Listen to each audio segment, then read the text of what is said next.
All right. Hey, so we're looking at, again, another free response here. I'm going to do part B now. This is at part two of that question. It says, write an expression involving an integral that you can find the position, which we know is the integral of the velocity function. Okay. And they want us to evaluate that at t equals 5. Okay.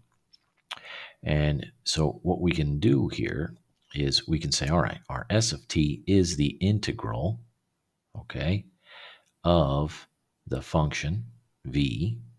And if you want an expression that just gives you the position, then you just have to put a t here, which is the kind of the tricky thing. It's like, well, what do you put here? You integrate it from 0 to, well, where do you want to find the position? So you put a t here, and you kind of let the user use that.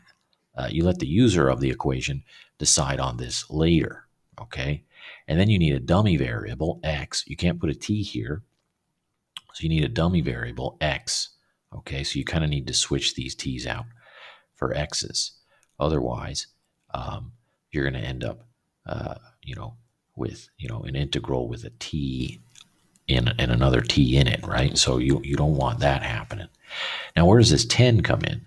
The 10 comes in as they give us the initial conditions of s equals 10, right? And if you remember the graph here, so the graph of this is at y equals, there it is, and then here's our graph. So it starts down here, so we're going to end up, bumping this up by 10. So our initial position is going to be 10. We're going to be adding 10 to whatever we end up getting from this integral. Okay, and so if I go ahead and now I'm allowed to use the calculator on this section. So I want to integrate this from 0 to 5, and its integral is negative 19. So how do I get that?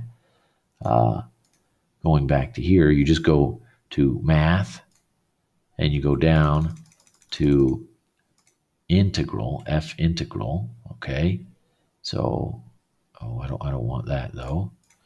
And so you press that, and this opens up, and you just go ahead and you do from 0 to 5, because that's what we're interested in, and you type your function in there. Okay, and don't forget to put an x here, and you hit enter. Thinks about it for a while, and this goes ahead and integrates it. And the integral is negative 19. So meaning the position is negative 19 when you're moving this velocity from 0 to 5. But remember, our starting position was 10, right? So I'm going to have to add 10 to this, which is this thing. So I end up with a position of negative 9.2, okay? And so that's what we're looking at there.